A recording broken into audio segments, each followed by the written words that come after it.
First-person shooters have been a favorite genre of mine for close to 3 decades now.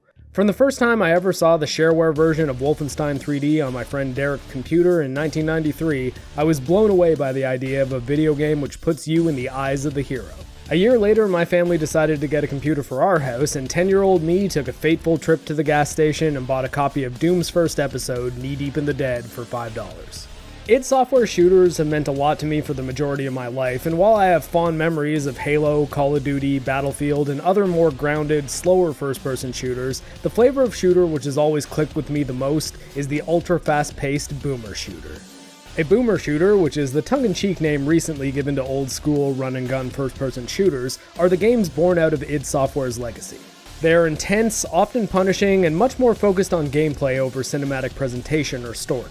That is not to say they can't have a story, but most use narrative as a template for lore and atmosphere more than a primary draw for players, with the only exception I can think of being Machine Games' recent Wolfenstein games. But that series also draws a lot of inspiration from modern shooters and stealth action games, so calling it a boomer shooter might be a bit of a stretch. The most popular mainstream game which uses the boomer shooter style is id Software's own Doom revival from 2016, as well as its follow-up Doom Eternal, which is fitting because the original Doom was the spark which got this genre blowing up in the first place, but it has another series which was arguably a more critical step in the evolution of the first-person shooter genre.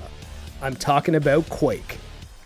After the incredible success of Doom and Doom 2 Hell on Earth, id Software and its dynamic duo of industry legends John Romero and John Carmack didn't rest on their laurels and continue making pixel-based shooters. They created a brand new polygon-based engine for their next game, which allowed for the player to free look and aim using the mouse. While mouse look and WASD movement control has since been added to the original Doom games via source code ports like the amazing GZ Doom, in 1996 this control method blew a lot of minds. All of a sudden, strafing while aiming along 3 separate axes was possible, allowing for much more verticality in both the level design and the combat. You could also jump in Quake. With all the double jumping in Doom 2016 and Doom Eternal, it's easy to forget that there wasn't even a single jump in the original Doom or Doom 2. This freedom of movement revolutionized the way first-person shooters play in a way that can't really be understated. Even console first-person shooters eventually adopted double-stick control as their standard, which mimics mouse-keyboard simultaneous looking and moving with at least a reasonable degree of accuracy. The shift in first-person shooter control philosophy which Quake introduced changed the landscape of 3D gaming forever. Not only that, Quake was the first game to have a thriving online multiplayer scene, with its 8-player online gameplay also allowing for mod support, which let the community create things like Capture the Flag and the original Team Fortress. 4-player Doom 2 local area network multiplayer was awesome, and the reason why myself and the 3 brothers I lived next door to dug a trench between our houses, which we then put some PVC tubing and an Ethernet cable into, so we could run around shooting our different colored Doom Marines. No, we did not have zoning permits, but considering their family ran a computer shop, we found ourselves as 4 boys ranging from 11 to 17, with a summer project, a dream to play 4-player Doom, and parents willing to let us drill Ethernet cable-sized holes in the basement window frames. So we had a mission, the means to accomplish it, and none of us are sorry.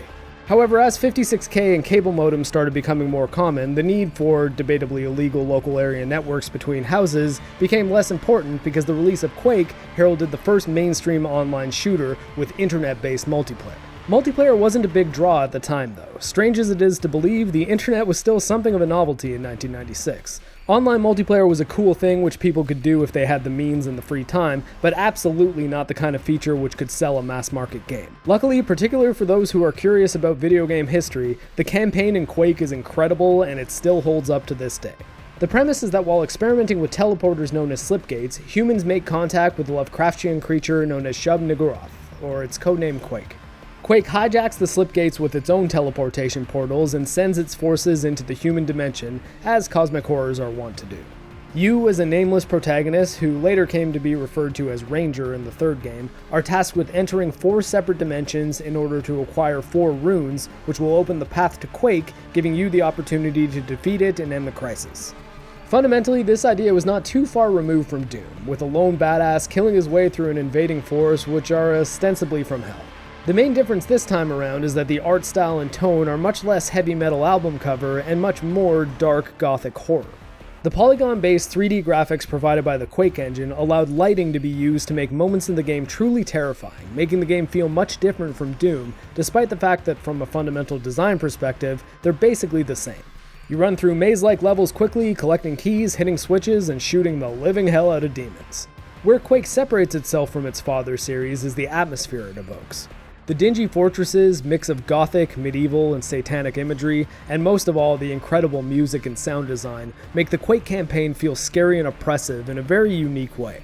The sound design was done by Nine Inch Nails frontman Trent Reznor, who also voiced Ranger's grunts and screams. The last bit is a fun fact I learned while researching this video, and as I am a pretty big Nine Inch Nails fan who also happens to love Quake, I can't tell you how much that pleased me. I immediately ran over to X-Ray Girl and shouted,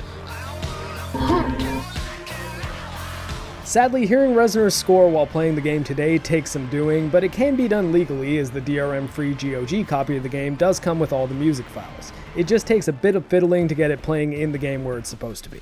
I've linked some guides in the description which should help you get sorted, in addition to how to get the game working on the modern render software I've used in this footage called QuakeSpasm.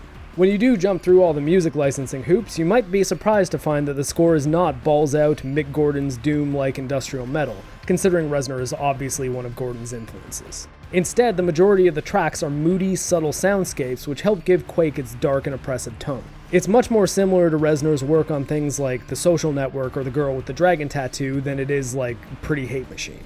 It doesn't pump you up and give you the energy to kick all manner of demon ass the way Mick Gordon's Doom soundtrack does. It drags you down and makes you feel like you're in a nightmare, with a legion of monsters looking to eviscerate you.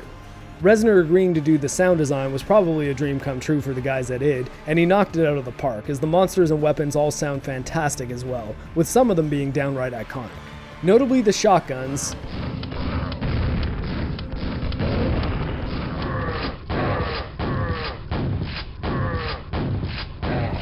as well as the two nail guns, which come in both standard or super variety, and naturally are armed with Nine Inch Nails logo branded ammo.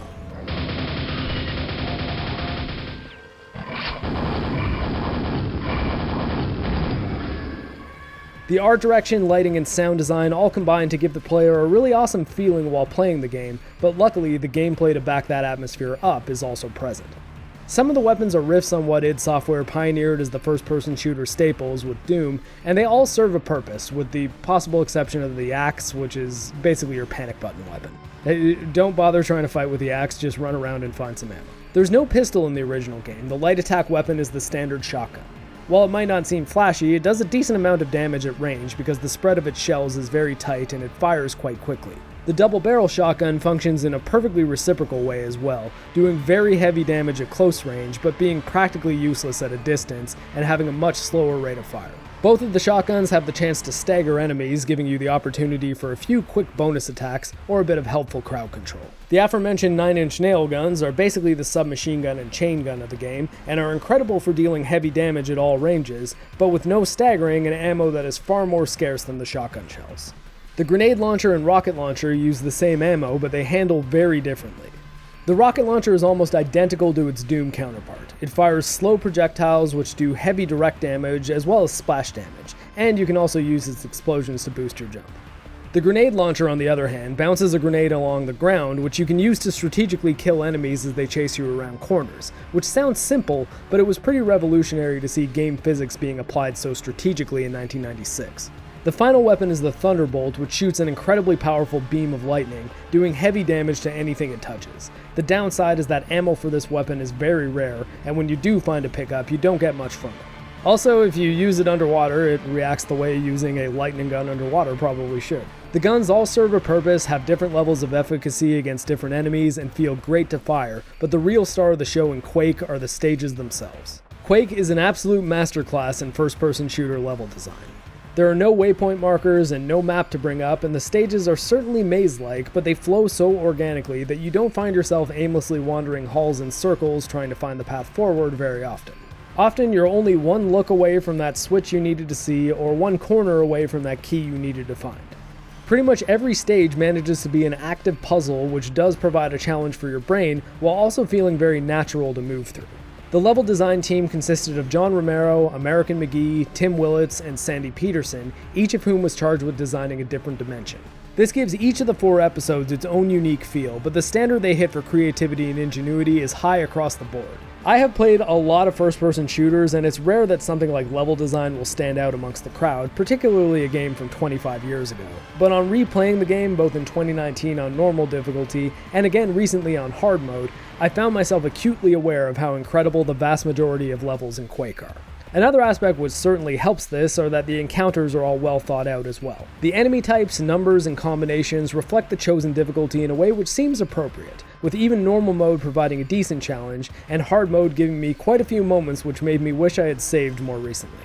However, even in these moments of maddening defeat, failure consistently felt like it would have been avoidable had I used my resources differently, been a bit more careful approaching those last few rooms, or maybe just known better strategies to deal with the enemies I was facing. Sometimes it just took looking around a bit harder to find that there was a pentagram of protection or a quad damage to find which could turn an impossible seeming encounter into a visceral power fantasy moment. The challenge on hard mode felt tough but fair and is roughly equivalent to ultra-violence mode in Doom 2016. There are lots of classic games which age poorly because of things like unbalanced, cheap levels of challenge or pedestrian level design, but Quake honestly feels as good to play today as it ever did, particularly when using a faithful but modernized source port like QuakeSpasm.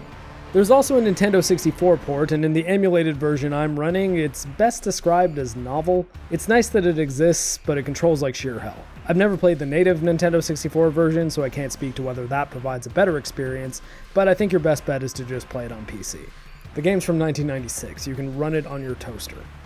After the success of Quake, id started working on a follow-up which sought to continue pushing engine technology and multiplayer integration even further than the original, while also building a campaign with a cohesive story and lore. The working title for this game was Wars, spelled W-O-R, but it would eventually release as Quake II.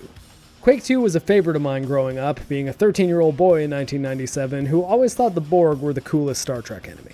The story in Quake II casts you as a human marine who drops onto the planet of an enemy race of aliens called the Strogg in order to achieve a few strategic objectives and clear the way for a full-scale invasion. There isn't a lot of room for who is the real villain pondering though, as the Strogg, much like the Borg, reproduce by capturing life forms and mutilating them with grotesque cybernetic implants against their will. 13-year-old me found that super badass, but playing through both back-to-back as an adult has made me realize why many people aren't too keen on Quake II's setting when compared to the original. The original game was definitely a hodgepodge of different ideas when it came to things like the enemy designs, as even the developers themselves said they didn't think about it a whole lot harder than, we'll have multiple dimensions and some Lovecraft stuff, I don't know, make it creepy and cool, and the idea was to give Quake II a world which was much more cohesive, but they may have thrown the baby out with the bathwater. Also, John Romero had left the company by that point, and apparently the Lovecraftian aesthetic of the original was his doing, so according to Todd Hollinshead, there was no one left to defend Quake's story. The Strogg certainly feel like they were all made with a single vision in mind, and the story is a bit more involved than the original with its Guns of the Navarone inspired scenario, but if you ask me, it also doesn't quite have the atmosphere the first game did. That being said, Quake II absolutely has it where it counts. The action, level design, enemy variety, weapons, and music are all really awesome, and like Quake I, they hold up really well today. Not only that, id Software recently released a free ray tracing upgrade on Steam, which makes this game look absolutely incredible.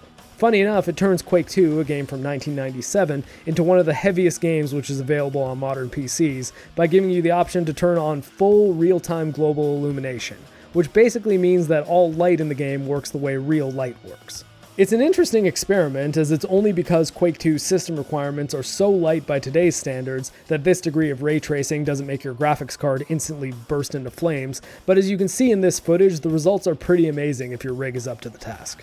And if you don't have a ray tracing compatible card but would like to see Quake II modernized a bit, I've put a link in the description to the Quake2xp Mod, which makes things look pretty great as well. It even has a film grain mode, which totally changes the game's tone and makes it look like a Silent Hill game.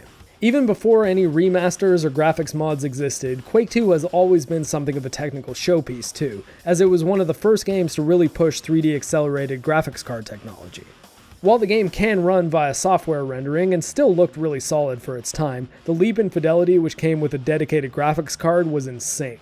It's one of the reasons why around that time, when a bunch of my friends were losing their minds over GoldenEye on N64, which sometimes managed to hit blistering frame rates of 18 frames per second, I felt like a crazy person trying to tell them that Quake II made that game look and control like a total joke. Though speaking of consoles, both the Nintendo 64 and the original PlayStation would eventually get their own dedicated ports of Quake II, and they are both quite solid, if heavily adapted for the weaker hardware. They certainly share the control issues that emulating the Nintendo 64 copy of Quake I has, but they're slightly more playable. The PlayStation 1 version was made by a studio called Hammerhead, and the Nintendo 64 game was made by Raster, and they aren't so much ports of the Quake II code, as they are brand new games built from the ground up for their respective consoles, which try as hard as they can to mimic Quake II. And honestly, the results in both cases are quite good. Those studios should both be commended because they effectively pulled off what most people thought was impossible. The sound design in Quake II is easily as awesome as what we found in the original, although it goes for a much different feel. The weapons still sound incredible, and while the Strogg and the environmental sounds are sometimes creepy, it all has a vibe which is much more similar to Doom's kick absolutely everything you see's ass tone.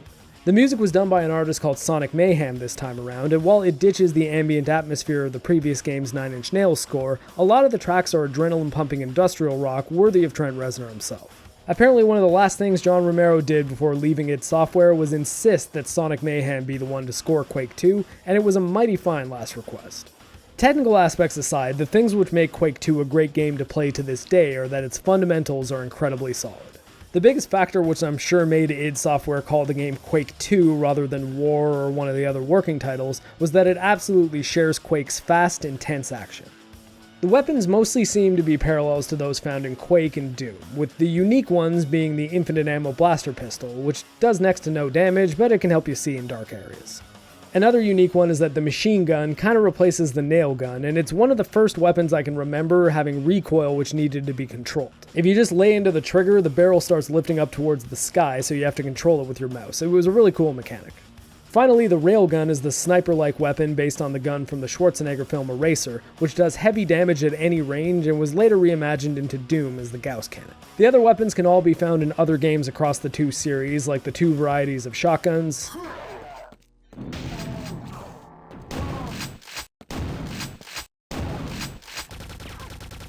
the chain gun,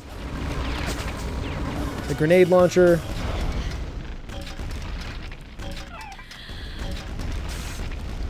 the rocket launcher,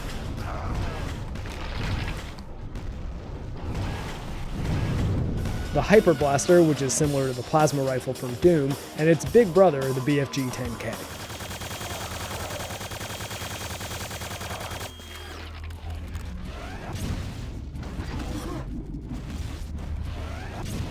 And like in Quake, different enemies appear to fall faster to different weapons, so managing your resources can be the difference between life and death. Unlike Quake, items like the quad damage need to be activated manually, which is both a positive and a negative. The positive aspect is that you can use them whenever you feel you need them, but the downside is that they aren't as strategically placed in a way which complements both the level and the encounter design. In Quake, a quad damage would generally be found in an area where it would be very useful, and you never had to feel anxious about using it. In Quake 2, you might use a quad damage in a fight which seems really difficult, only to find that there's an even more difficult fight around the corner, which would have been better served by the extra damage.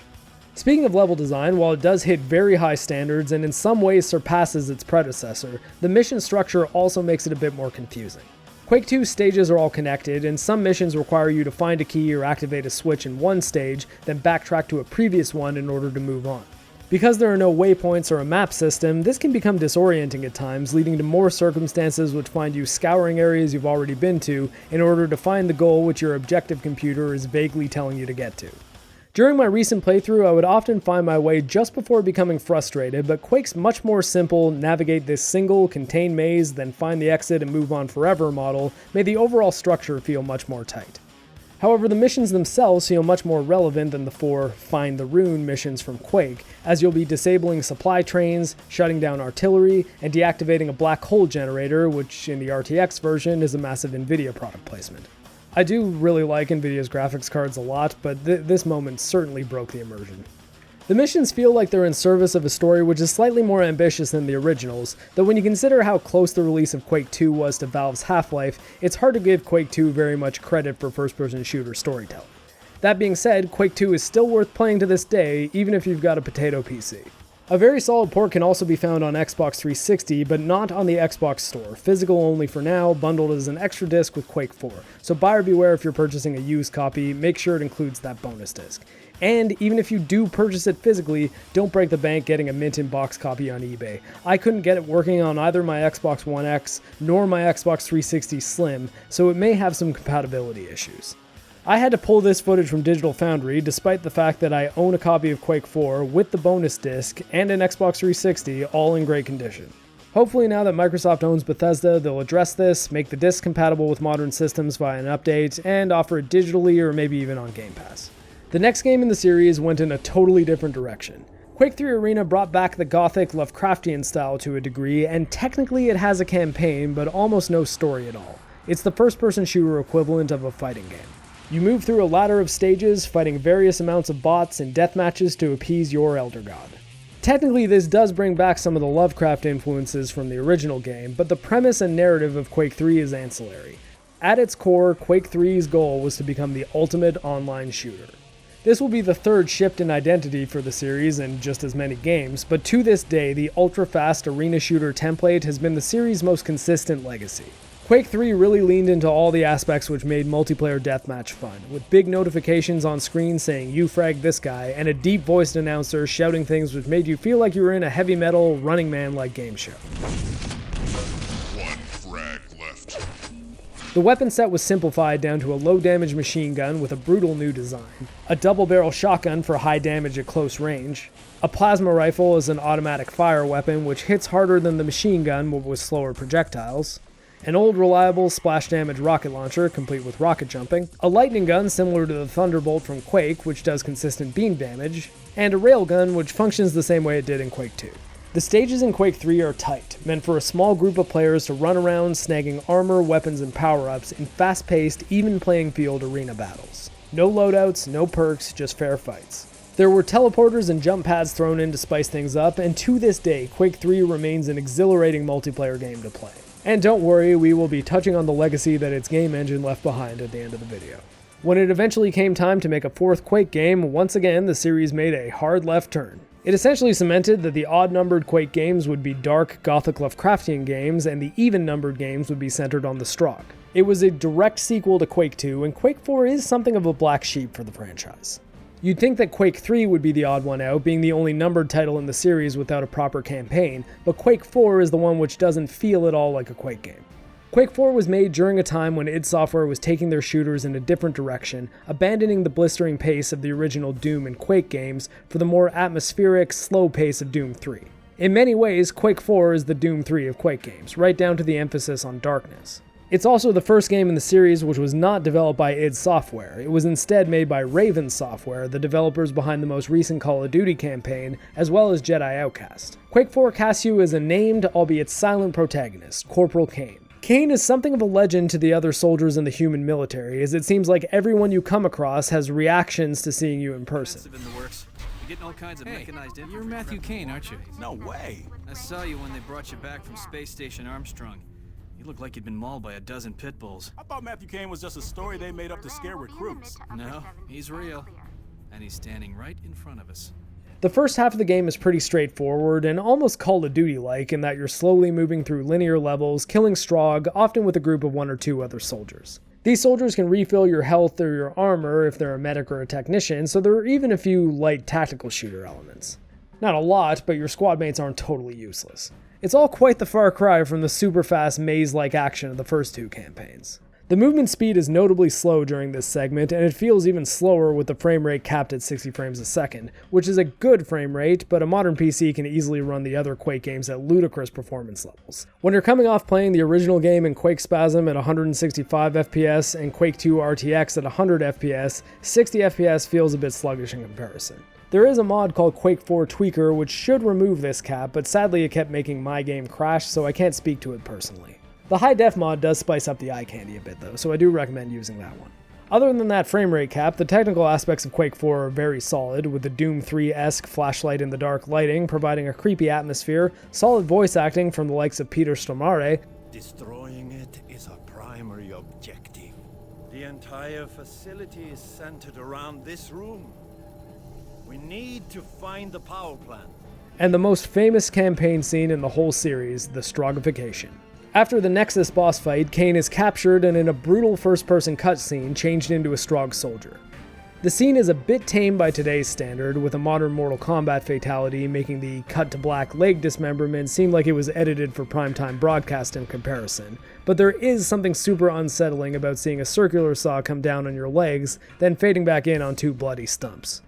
Not to mention the crude-looking prosthetics, which are then attached to what remains of your body. While my own experience with limb dismemberment and prosthetics wasn't exactly fun, it wasn't nearly as scary as this would have been for Kane.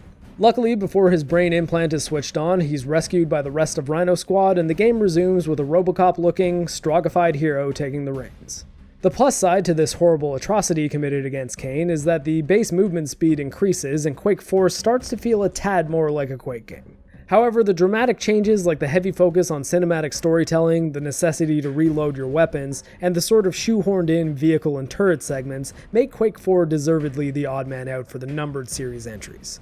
The Strog universe has had one more spin-off game in the form of Enemy Territory Quake Wars. This game was developed by Splash Damage rather than Raven or id Software, and it was a multiplayer-only game focused on large-scale conflicts similar to a Battlefield game. There was also a game called Wolfenstein Enemy Territory based on id's World War II series, so I think it's safe to call this one a spin-off.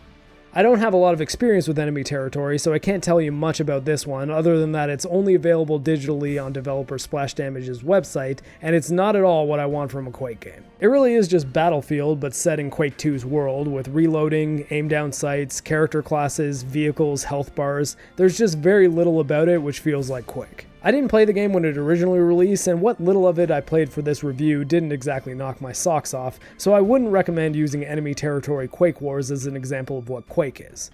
It's not a terrible example of what Battlefield is. Next up was an attempt at a free-to-play version of Quake III with in-game product placement instead of microtransactions. Quake Live is something of a failed experiment, as the hyperspeed of Quake III multiplayer made it nearly impossible for players to care about the ads they were seeing. By the time your brain registered that you were seeing something on the wall, you were gone before you ever realized it was an ad. The business model shifted as a result, and Quake Live can now be found ad-free on Steam for $10. Funny enough, it's sort of the best version of Quake 3, with proper widescreen formatting and HD textures. So while Quake Live may not seem like it's worth your time at all, it's actually your best bet for a modernized but still pure Quake multiplayer experience today. I say pure because the most recent game in the series, and the one that I got hooked on while doing my research for this video, is another free-to-play experience which mixes in some elements of a hero shooter. The almost 5 years old, but still in early access, Quake Champions. Quake Champions was an idea that I didn't like at all when I first heard it. The idea of mixing hero characters and abilities into Quake seemed just wrong to me. Balance in an arena shooter is very important, and the concept of certain characters having abilities which are potentially more powerful than others would seriously threaten that. When I started playing, I found that while there were certainly moments where I was overcome with how Sorlog's Acid Spit or Death Knight's Flame Strike were absolute bullshit, I can't say I don't have fun when I activate Doomslayer's Berserker ability and hear Mick Gordon's Doom theme kick in for a few bars as I develop super speed and strength for a few moments. Your team has the protection. Slayer. The different stats and abilities add a decent amount of spice to the gameplay without turning it into Overwatch but faster and more violent. Quake Champions is still very much Quake. It's fast, intense, full of people bunny hopping around while firing rockets, landing cross-map railgun shots, and getting up close and personal with super shotguns. There are a lot of little touches which make it engaging too, such as weapons which respawn constantly, making it pretty easy for anyone to grab a weapon and get into the action after a death. Not only that, if a teammate picks up a weapon, another one respawns in that spot almost instantly, so you won't be pissed at your teammates for snagging the weapon you were running for. That will absolutely happen with armor though. The quad damage and pentagram of protection power-ups are also announced during matches, creating an organic hardpoint which both teams will rush to and fight over, which focuses the action in roughly 3-minute intervals. Also, Quake Champions may have been the game to crack the code on loadouts in an arena shooter. Halo 4 got a lot of flack for adding selectable loadouts, which diluted Halo's even playing field arena gameplay. If you can select your weapons at the beginning of a match, it inherently diminishes the value of scouring the map for better weapons. In Quake Champions, you can select your starting weapon, a machine gun, a nail gun, or a shotgun. The twist is that the starters are the standard variants, which are significantly less powerful than the versions you can find in the match. so even if you start with a shotgun and want to continue using a shotgun as your primary weapon during the match, you're encouraged to track down the super shotgun. The starting versions aren't totally useless, but they're far less effective than their arena counterparts. Not only that, there is no way to pick up the starter variant, so in-game you don't have to worry about accidentally grabbing the standard nail gun. The nail gun you grab will be the super nail gun. How each of those guns look is one of the ways that monetization comes into play. Being a free-to-play game, I don't really have a problem with Quake Champions having microtransactions. Games aren't free to develop, and studios who make them will need to make money one way or another. It's not my favorite monetization model, but it does help ensure that a game will be supported after its initial launch, assuming the game is generating enough revenue consistently. It also keeps the barrier for entry low, so if you have a friend with a capable PC, it's not very hard to say, hey man, download Quake Champions, let's play together. Jeremy. The microtransactions present in the game let you buy heroes to use as well as skins for both your characters and your weapons. You can also earn everything through gameplay and login bonuses, so you can make progress by opening up the game daily even if you don't play a match, but the fastest way to earn the best stuff is to buy the premium currency with real money.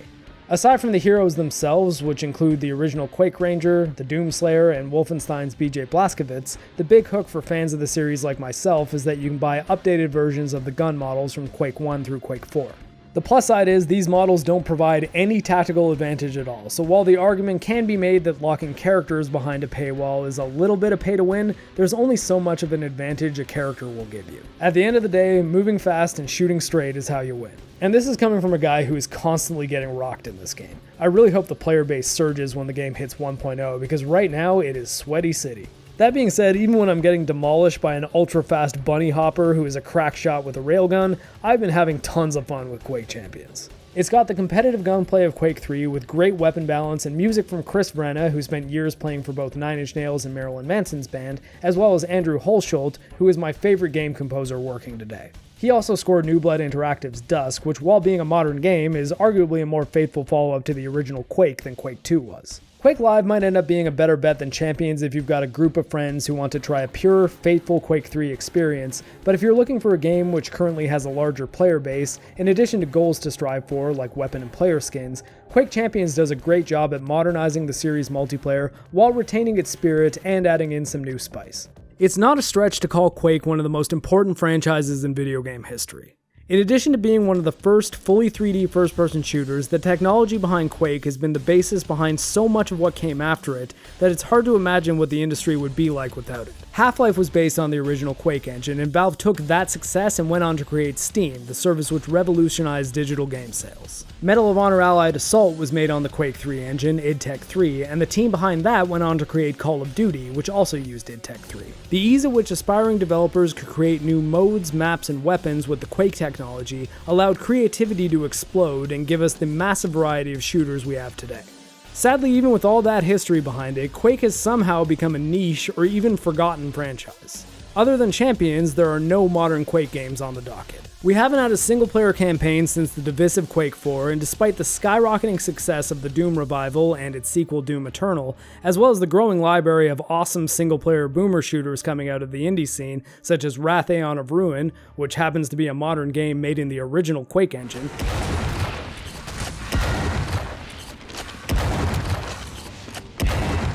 as well as the aforementioned Dusk,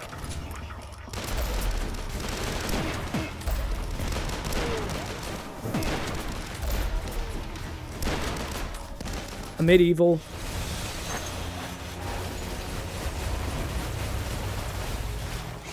Ion Fury,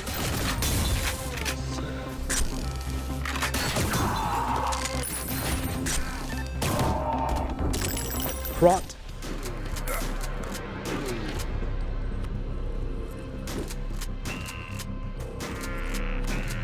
and Proteus.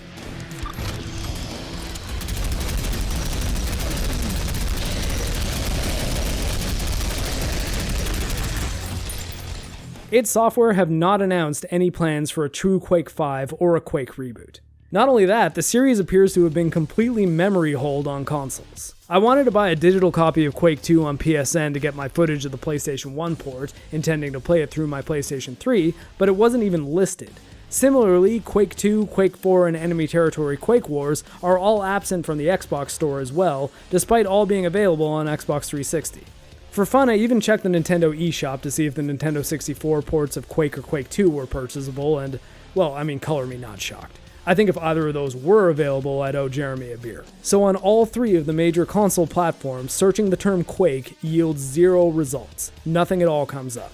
This is both wild and sad to me, as while Quake is certainly a series with its share of identity issues, with the original creators not being able to decide if it's a gothic Lovecraftian universe or a gritty military sci-fi universe, it's still one of the best shooter franchises in existence. With Doom Eternal seeming to push the Doom franchise to its current limit as far as its combat sandbox is concerned, I'd personally really like to see id Software tackle Quake V next, before a third game in the new Doom series. I think a return to, as well as a refinement of, Quake's original Lovecraftian horror setting would be incredible if done in the modern id Tech engine, and being a separate series from Doom, it would give them a chance to try some new gameplay mechanics as well. Andrew Hulshult is getting the recognition he deserves from id Software these days, landing the gig on Quake Champions as well as Doom Eternal's Ancient Gods expansions, and he's more than capable of composing a more ambient, creepy score akin to the original game's Nine Inch Nails soundtrack, as evidenced by some of the tracks from both Dusk and A Medieval.